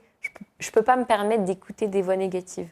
Donc je pars et puis je fais tout ce que j'ai à faire. Je chante en Jordanie, je vais à Los Angeles, je fais un album. Comment ça se fait qu'il te connaît le roi? Ouais, le roi. Parce qu'il a entendu parler de moi sur YouTube, il a vu ma vidéo avec sa femme, la reine. Et ils ont aimé, donc ils ont dit on aimerait bien qu'elle vienne. C'est fou, hein? Et ils t'ont contacté comment? Par mail, sur la boîte pro. Aussi simple que ça, quoi. Simplement. Ton mari de l'époque et sa famille sont contre le fait que tu ailles chanter. Ils sont pas trop pour. Toi, tu y vas quand même. Au moment où tu y vas, dans ta tête, tu sais déjà que c'est fini avec lui? Oui, je me dis ça y est, c'est fini. J'en parle à mes parents, ça se finit. Et puis là, forcément, c'est un petit peu déprimant, une séparation amoureuse, mais je sais que je fais ça pour une bonne cause, pour moi-même en fait, pour pouvoir faire de la musique. Donc je continue, je fais de la musique, je monte à Paris tout le temps, j'enregistre des morceaux, je travaille avec des personnes, des producteurs, des compositeurs. Et en fait, je continue ma vie. Je continue ma vie, mais je suis un petit peu en mode survie. C'est que je fais les choses parce que je me dis, il faut que je les fasse quand même. Il faut que je fasse de la musique. Je peux pas laisser tomber, je peux pas laisser tomber. Puis je fais ça pendant des années. Mais je suis très fatiguée. Je suis pas dans mon assiette. Et en 2020, quand il y a le Covid, là, il y a un déclic. Je me dis, je sais pas, j'ai l'impression, il faut que ma vie, elle change. Et là, je décide d'enlever le turban, de plus le porter. Et en public. C'est-à-dire que j'aurais pu juste ne pas le porter dans ma vie de tous les jours.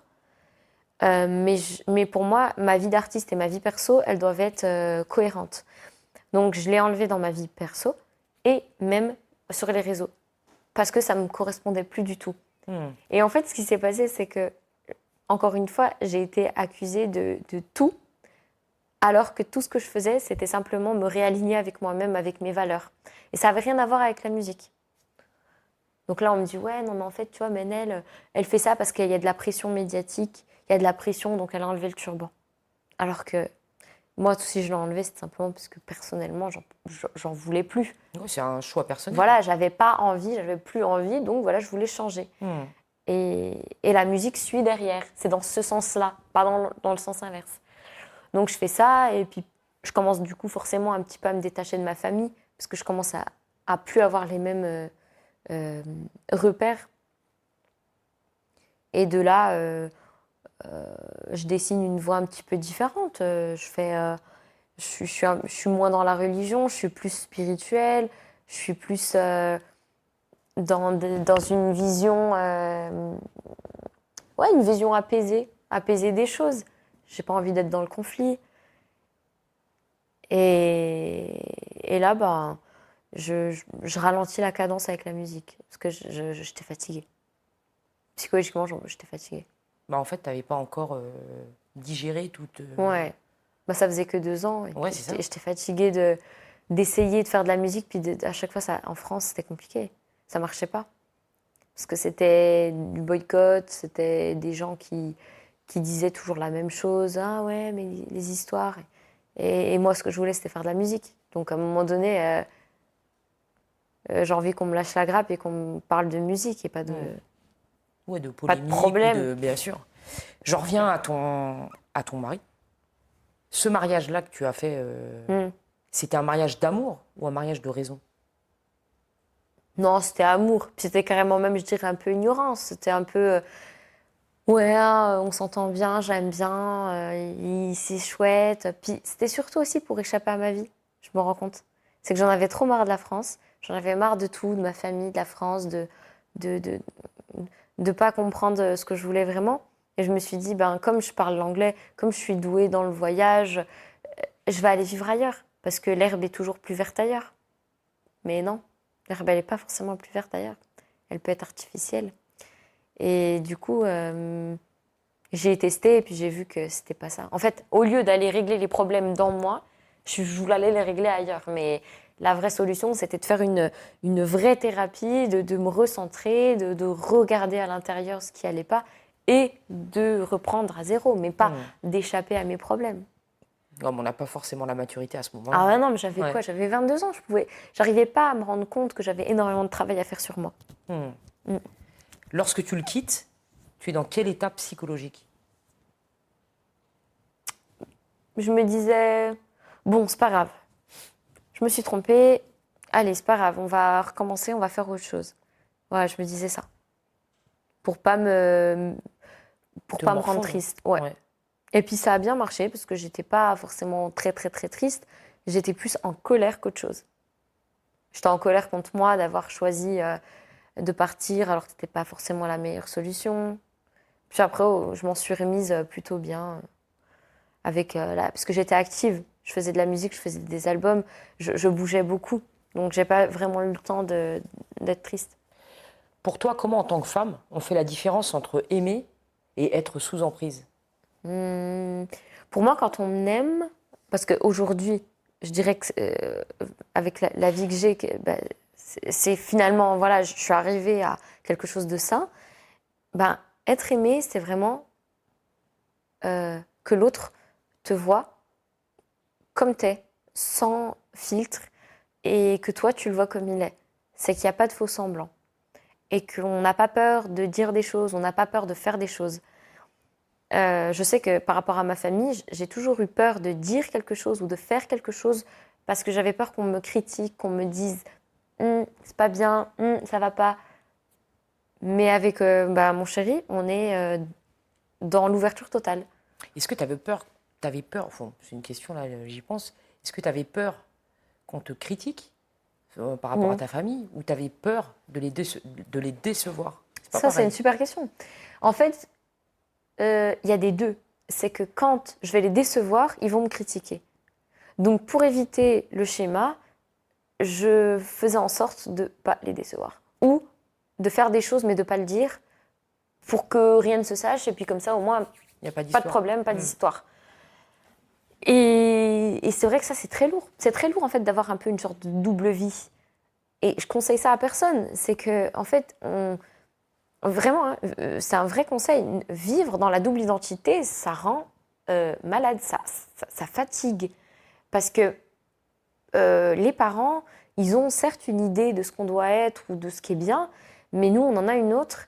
Et soit on assume pleinement, soit on fait comme ils veulent. Mais on ne fait pas entre-deux. Parce que l'entre-deux, c'est un chemin qui mène à rien, qui mène juste à la tristesse. Et je sais que j'ai reçu beaucoup de personnes, de filles qui témoignaient comme ça, qui disaient « mais moi j'ai envie de faire ça, mais j'arrive pas. Alors du coup, je le fais pas. Ou je le fais, mais je leur dis pas. » Et je trouve que c'est une perte de temps de se cacher, d'avoir honte de soi-même. Parce qu'on n'a pas à avoir honte de soi-même. On est personne, enfin, on est justement quelqu'un et on a de la valeur. On n'a pas besoin d'avoir honte de ses propres choix. Ouais, c'est sûr. Après, les parents, ils sont là pour nous montrer la voie quand on est petit, parce qu'on n'a pas forcément de repères, on n'a pas forcément de maturité, tu vois. Mais c'est vrai qu'à un certain âge, on doit faire nos propres choix. Ouais. Et c'est souvent dur ce moment-là où on se détache des parents. Alors des fois, les parents, ils sont là, ils suivent. Hein. Ils suivent et puis ils sont d'accord et puis ils soutiennent. Ça, c'est génial. Mais quand les parents, ils sont pas du tout d'accord, mais que nous, on veut aller dans une autre voie, parce que c'est là où on doit être, on fait quoi? Et moi, pendant des années, j'étais dans un no man's land. Je ne savais pas quoi faire.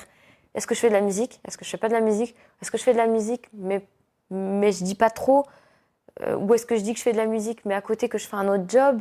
Et c'était un peu ça. J'étais tout le temps en train de trouver des petites subtilités pour faire comme si la musique, c'était pas important.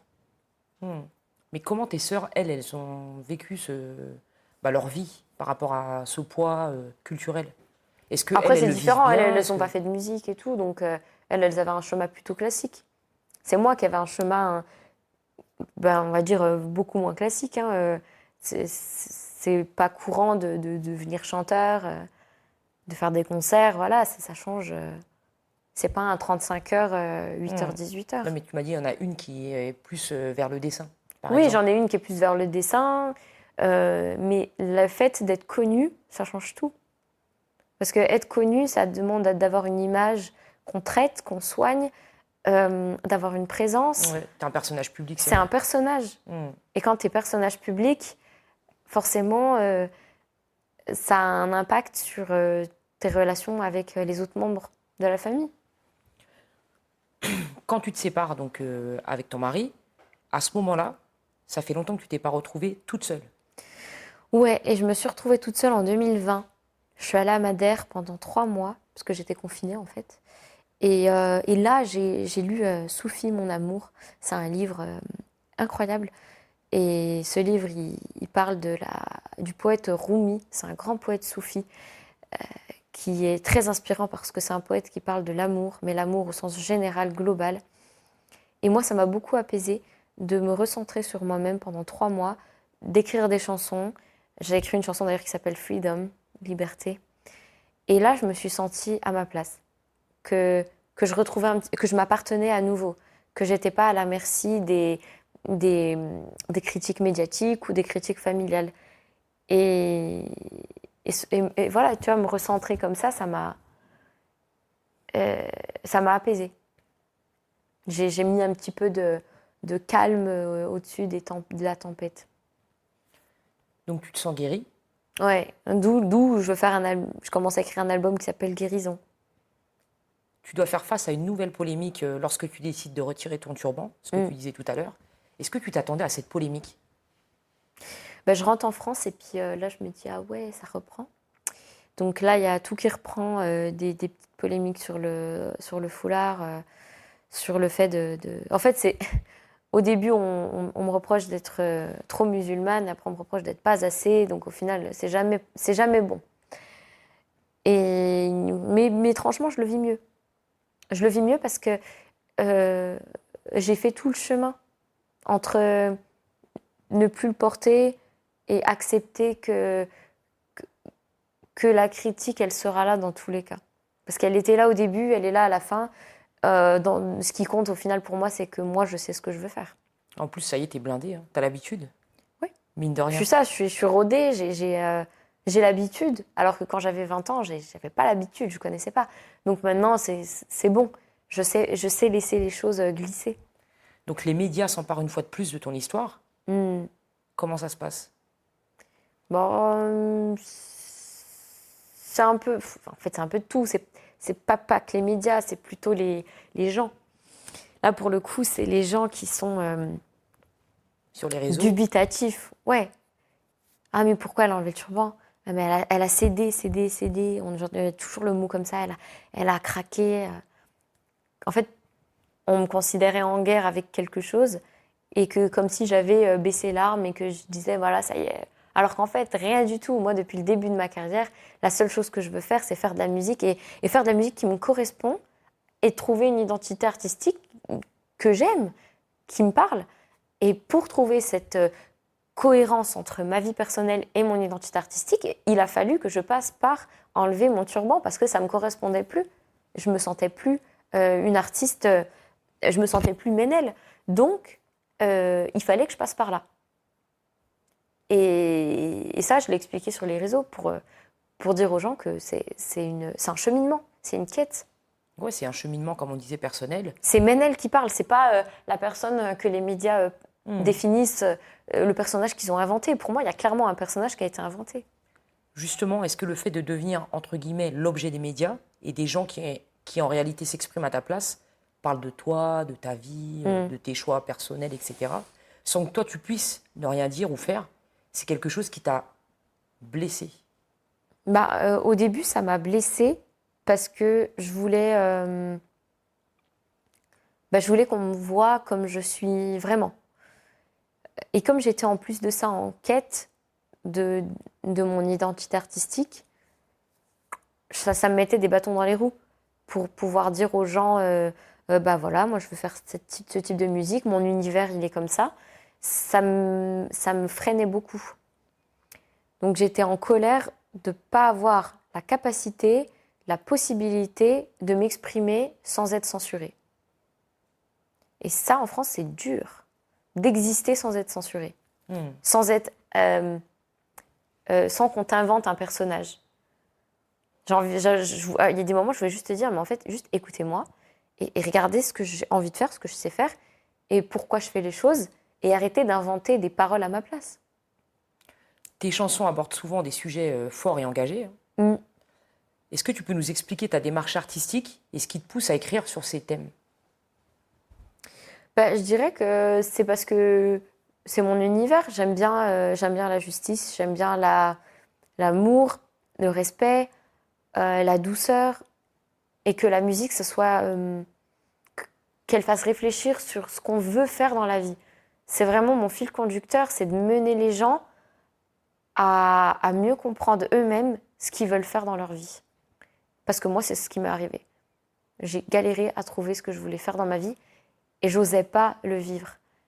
Parce que j'avais peur qu'on me dise non, c'est pas bien, c'est pas ça. Et c'est super lourd d'avoir des chaînes comme ça qui tiennent et que tu as envie d'aller ailleurs, mais t'oses pas. Et en fait, le seul truc, c'est d'enlever les menottes et de dire c'est bon, allez, je vais faire ce que j'ai envie de faire. Être militante pour toi, ça veut dire quoi?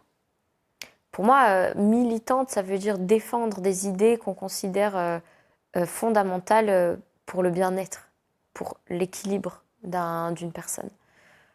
Et moi aujourd'hui, si je devais être militante pour quelque chose, ça serait vraiment la liberté d'exister, d'être et d'oser être qui on veut sans que on soit censuré. Et pour toi, être féministe, c'est quoi? Pour moi, être féministe, c'est tout le monde qui peut être féministe. C'est pas propre aux femmes, c'est pas propre aux hommes, c'est propre à tout le monde. C'est de dire que la place de la femme a son importance, la place de l'homme a son importance, et qu'il est essentiel, fondamental, de respecter l'équilibre féminin sur tous les plans. Et d'autant plus que j'ai eu un enfant, je me rends compte à quel point la place de la femme, elle est centrale dans une société. On ne peut pas vivre sans que les femmes soient bien dans leur peau et qu'elles se sentent écoutées et respectées. Donc pour moi, si je définis le féminisme, c'est de remettre à sa place l'équilibre de la femme. Quel message tu souhaites transmettre à travers ta musique et tes actions? Je dirais que ma musique, c'est pour inspirer les gens à trouver leur chemin et à... En fait, j'aimerais bien que quand les gens écoutent ma musique, ils se disent ah ouais, ça me parle, j'ai envie de faire ça. J'ai envie de prendre l'initiative, de gérer ma vie et de réussir des projets, de trouver ma voie et puis de les réaliser. Je ne sais pas si je le prononce bien. Je suis comme Monsieur Alexandre. En anglais, je suis un peu nul. For Middle East. For Middle East, ouais. C'est comme ça que ça se dit. Hein. Attends, je le fais mieux. For Middle East. Tu as désigné comme l'une des 30 personnes les plus puissantes de moins de 30 ans. Moi? Oui. Ah ouais? Ouais. Ça te fait quoi? En vrai? Oui. Je savais pas. Bah franchement, c'est chouette. C'est vraiment inspirant, ça. Je savais pas. Ouais. Non, mais c'est Tu vas dingue. les regarder? Ouais, je savais pas, c'est bien parce que après, ce que je recherche aujourd'hui, c'est vraiment de prôner quelque chose qui est véridique à l'intérieur. Je déteste les imposteurs. J'aime pas qu'on dise quelque chose puis qu'on le fasse pas. Et moi, je voudrais que quand je vais sur scène, ce que j'incarne sur scène, c'est vraiment moi. Et pas que je sois dans un rôle. J'étais dans un rôle toute ma vie. Toute ma vie, j'étais dans un rôle avec ma famille, avec moi-même. Et ça, j'ai détesté de pas me sentir à ma place, de pas parler en mon nom, en mes pensées, en mes valeurs. Et je crois que si je peux être un modèle inspirant, ça sera très très bien si je suis juste inspirante parce que je suis vraie, authentique. Tu penses que ta famille, par rapport à ce que tu dis, elle prend mal là Enfin, elle le prendrait mal quand elle va écouter par exemple l'interview? Bah, je pense que tu sais, pendant longtemps, je disais rien parce que je me disais mais de toute façon, si je parle, je vais décevoir, puis on va me dire pourquoi tu parles, un peu comme si j'avais peur. Mais je pense que sincèrement, si je dis des choses et que je ne blâme personne, que je suis pas dans la critique foncière et que ce que je dis c'est juste pour dire mon ressenti, je pense qu'il n'y a pas de mal. Moi, ce que je dis aujourd'hui, je dis pas que je veux critiquer personne, je dis simplement que je n'ai pas ressenti de soutien et que j'avais besoin de soutien. Et que pour les gens qui sont dans la même situation, si demain, là, il y a une maman qui écoute et qui a une fille qui me ressemble un peu, et je voudrais qu'elle se rende compte, qu'elle se dise « Ah ouais, peut-être il faut que j'écoute ma fille. Peut-être il faut que je fasse attention à elle et que je lui dise comment je peux t'aider, pourquoi tu as ces rêves-là, qu'est-ce qui t'anime dans tes rêves. » Donc finalement, quand je dis tout ça, c'est pas pour descendre ma famille, mais jamais de la vie. C'est plutôt pour aider et inspirer des personnes qui sont dans le même cas à trouver une voie sereine. Comment tu as vécu les polémiques et les critiques? Bon, je connais un peu la réponse et je pense qu'on la connaît toutes, mais comment tu as vécu ces polémiques et ces critiques auxquelles tu as dû faire face?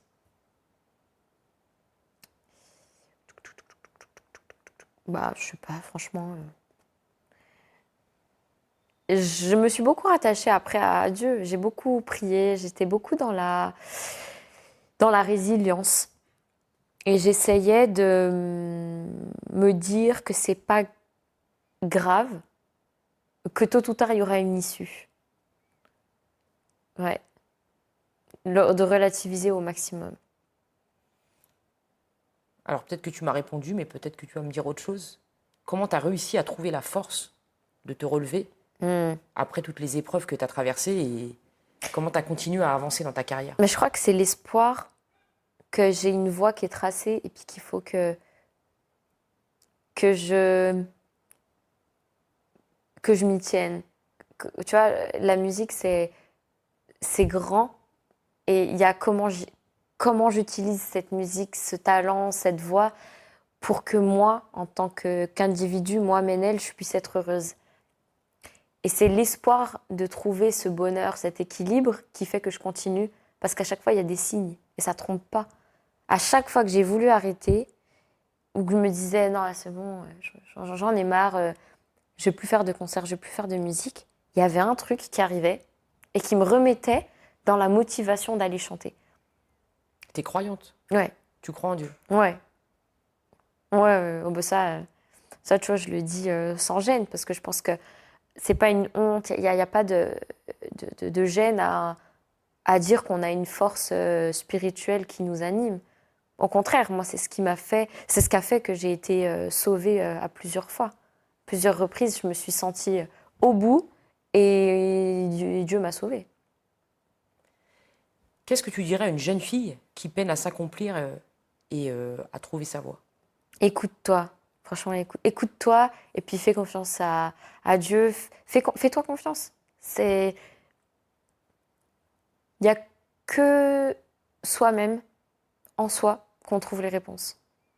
Et c'est quand je me suis posée avec moi-même et que je me suis dit, mais qu'est-ce que je veux? Qu'est-ce que je veux faire? Punaise, c'est incroyable. Je tourne autour du pot depuis des années, mais au final, je veux quoi? Et bien là, j'ai eu des réponses.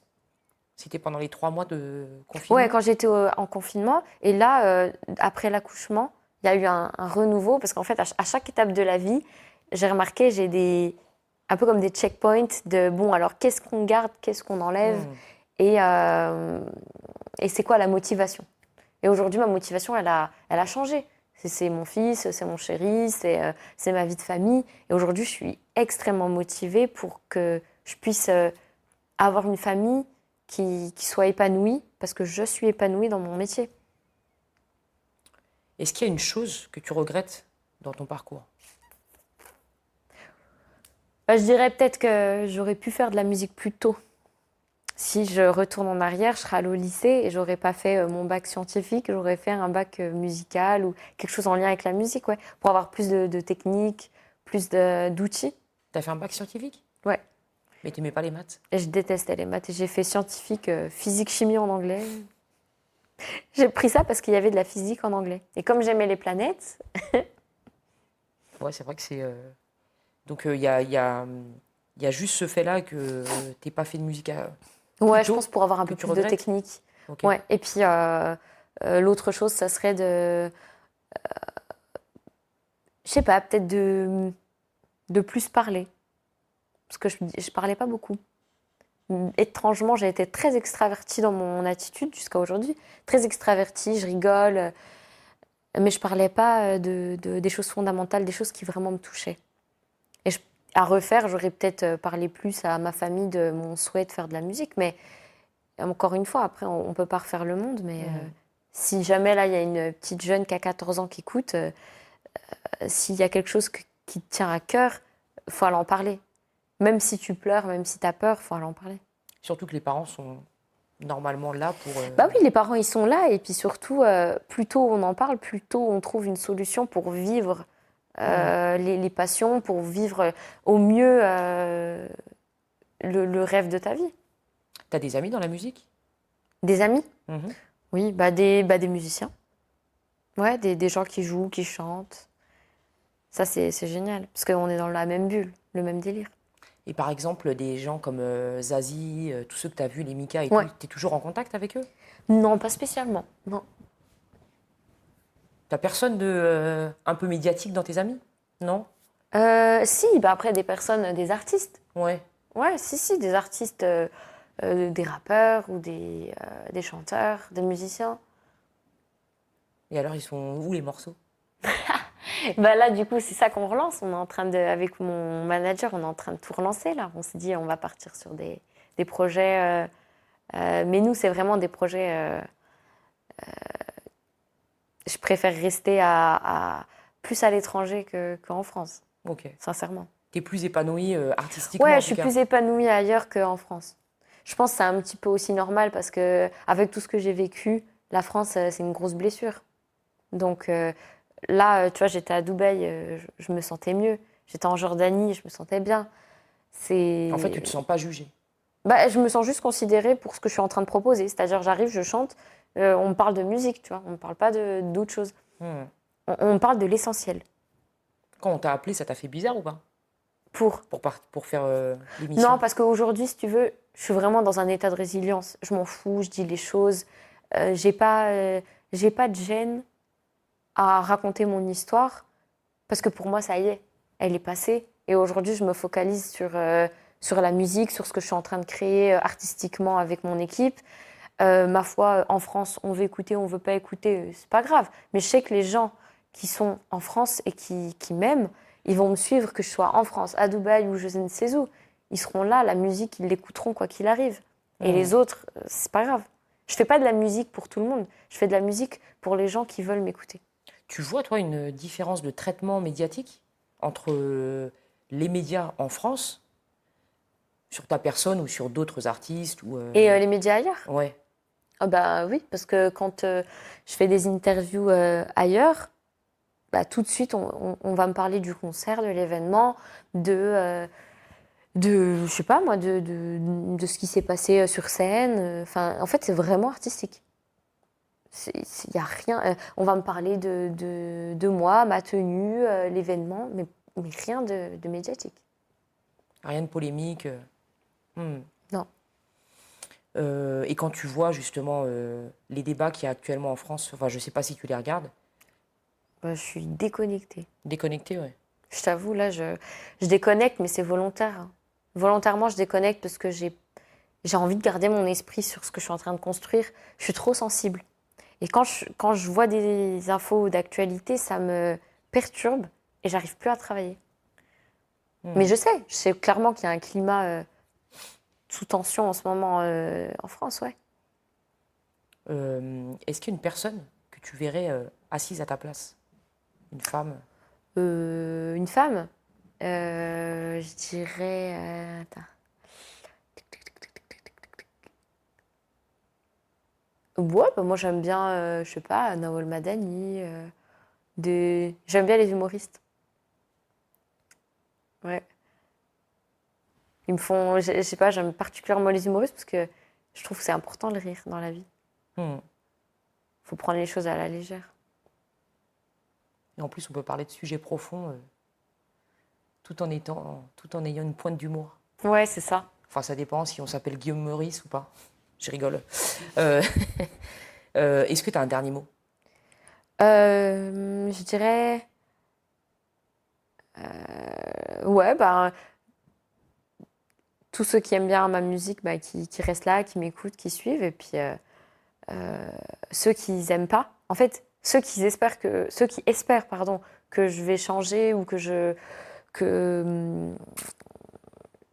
devienne quelqu'un d'autre, voilà, c'est pas la peine d'écouter. Enfin, je veux dire, ça sert à rien de... Aujourd'hui, j'ai pas envie d'être entourée d'une communauté stressante et qui est négative. Aujourd'hui, je parle à tous les gens qui sont dans un bon mood et qui veulent avancer dans leur vie, aux femmes qui veulent faire des projets, qui veulent être des guerrières, quoi, des femmes accomplies, des hommes pareils accomplis qui veulent aider la société à grandir. Donc tous ces gens-là, vous êtes les bienvenus, welcome. Merci. Il faut que ça bouge dans la ville, il faut que ça bouge